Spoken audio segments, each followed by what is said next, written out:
this should be real fucking fun. I didn't bring my waders. I didn't know I was going fly fishing.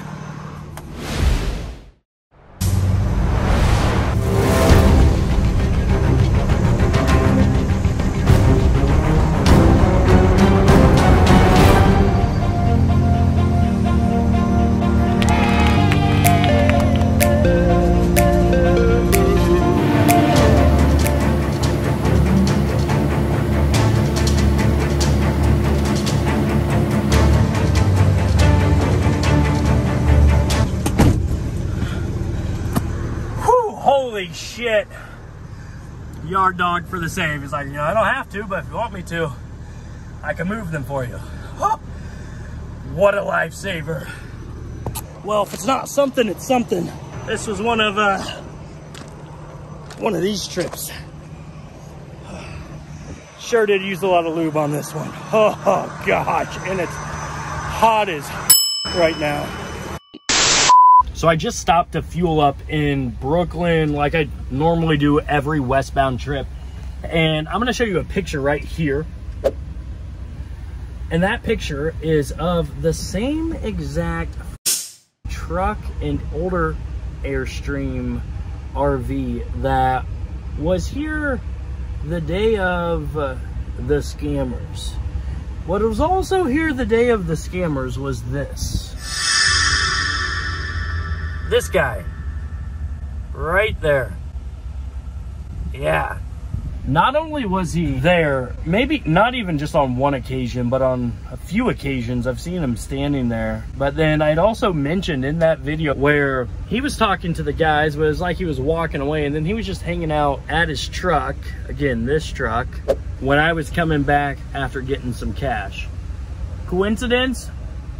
I don't know, but I haven't seen that old pilot van looking thing around here, so I don't know if he's just kind of the call guy or something, or maybe he's down on his luck and camps here every so often. I don't know, but I'm going to keep paying attention every week that I stop in Brooklyn to fuel up. So let's carry on. We are headed to, well, we're headed home. We're going to go to some parent-teacher preschool conferences and for Miles for preschool. And one of the biggest things is my kids aren't wearing a mask. So that's going to be a question. Hey, one, I don't want them to go to this preschool anyways, but in the situation we're in right now in terms of available time for parents, it's in town.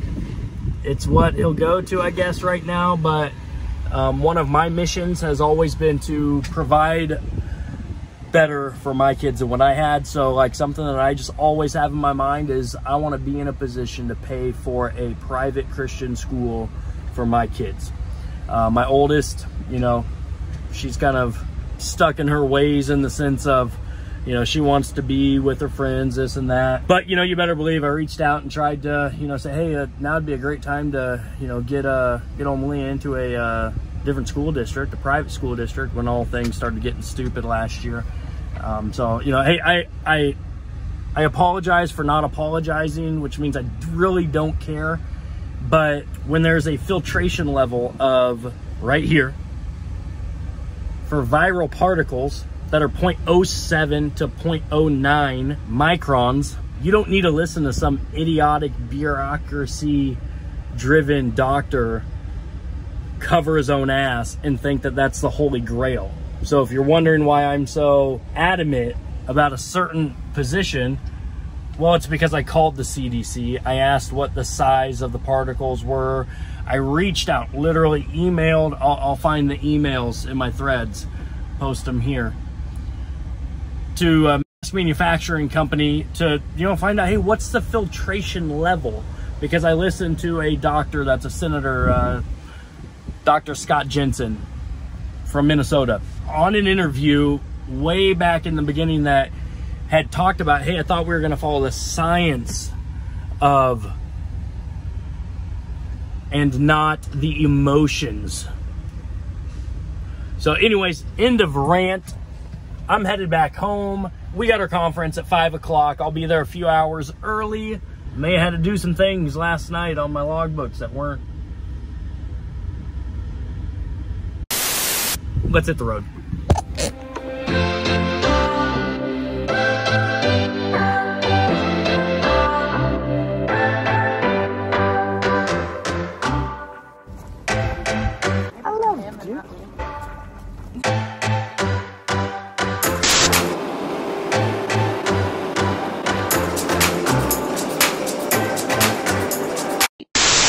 Okay, so we are in Fargo, North Dakota right now, stopping, fueling up right here, and like with any new route that you do that you're not familiar with, or hopefully you do anyways, is you get on the fuel discount app or map, and you start mapping out just, you know, what your mileage is that you can get in between fuel stops, and you start pacing out, you know, where, or mapping out where you're stopping, you know, within the given route.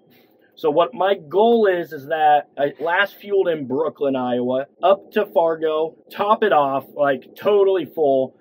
I'll get down to Billings, Montana, drop, and then hopefully I can get back up here to fuel before heading home, at which point I'll be done and I won't fuel up again until Brooklyn on my way to pick up another set of campers the next week. We'll hopefully get to Dickinson, or no, Bismarck tonight, and then take off tomorrow to drop. So stay tuned. Thank you.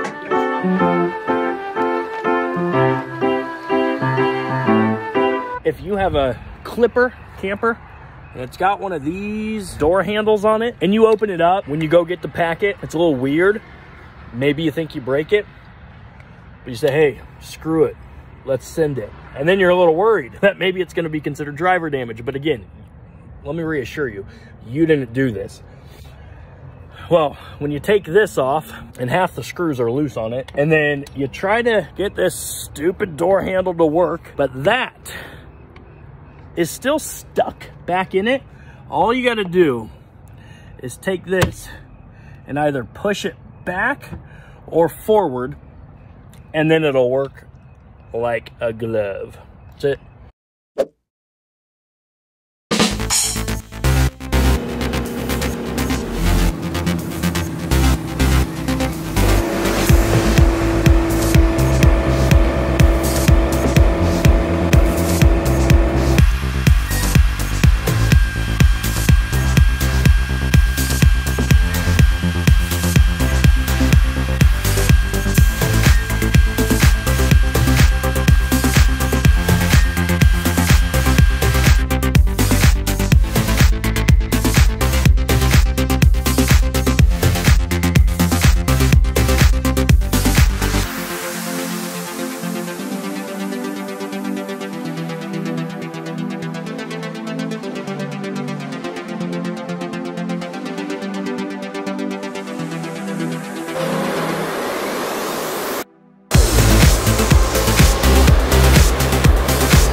This really isn't a bad setup. They have all these pull-ins, and so drop the first one off, spin around, drop the second one off.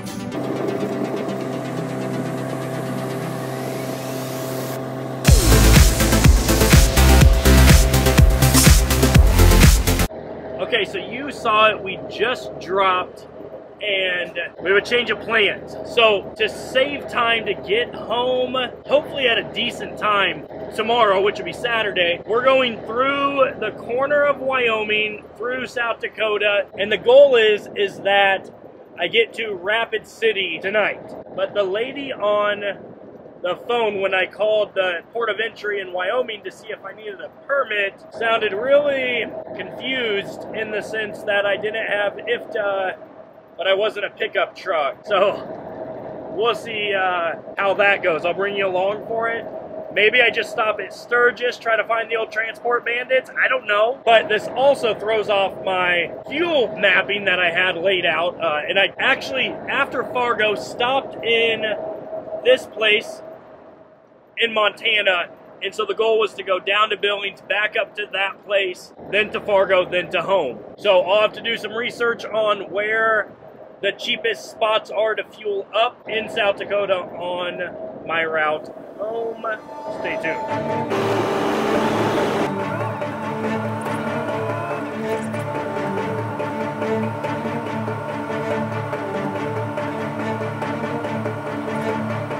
Woo! Okay. Said exit the port. Let's go.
We're in Sturgis, and yet I'm editing videos for you guys. Like, what? Yeah, made it to Sturgis. I didn't get to Rapid City. It was maybe questionable if I should have even got to Sturgis, but I reached out to the Transport Bandits. I don't know if they're going to be on their Instagram, you know, for their RV transport gig. Like, I don't expect them to reach out to me, especially because I only reached out to them like 2.5 hours ago.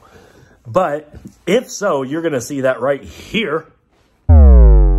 If you didn't just see them right there, well, that's because we didn't sync up. But you should go subscribe to their channel if you haven't already. But yeah, you're going to see this video. It's about a new division. If you haven't watched it, I'll put a card up here or here. And then when I get done with this, I'm going to walk down. I may be like maybe a mile away from like the freaking madness of Sturgis. But I'm going to walk down there, get myself a drink, get some food, and just, you know, like people watch and whatnot. When I drove through there with the old Freightliner, I was kind of like, did I just make one of the stupidest decisions of my life? Like, am I going to, like, with the Holland toes, like if this is the ass end right here, when you go to make a turn, it swings into the other lane. And so I'm like, am I going to take out some bikers? Like, gosh, this is going to be bad.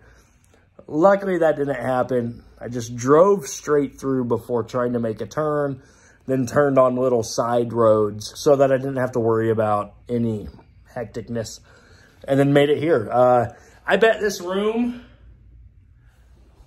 on any other non-Sturgis day, night, would cost $95 to $110, $300 for tonight. But we're in Sturgis. During Sturgis, it's worth it. All right, I'll see you.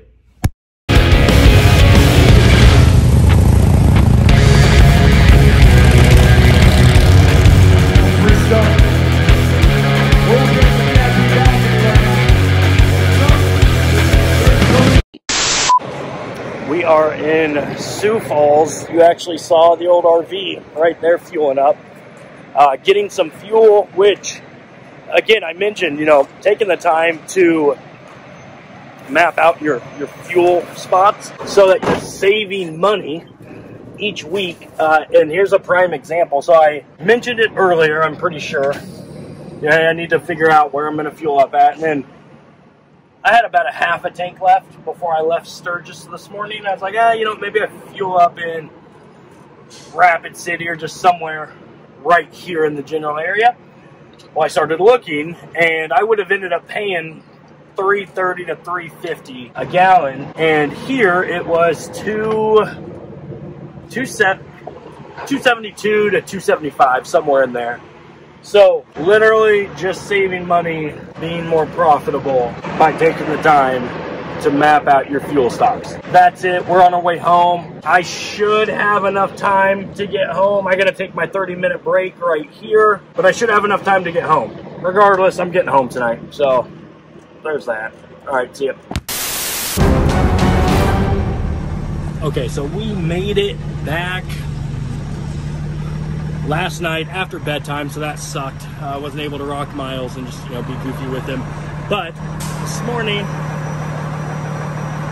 as you can see right there, had to get myself a back haul of some sheetrock, other miscellaneous construction items, so we can, we'll say, get to like maybe 75% completion on the add-on, so that the bedroom isn't the only room that isn't livable yet.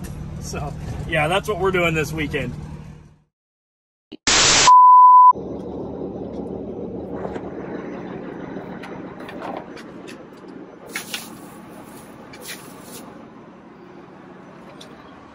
Still fucking recording?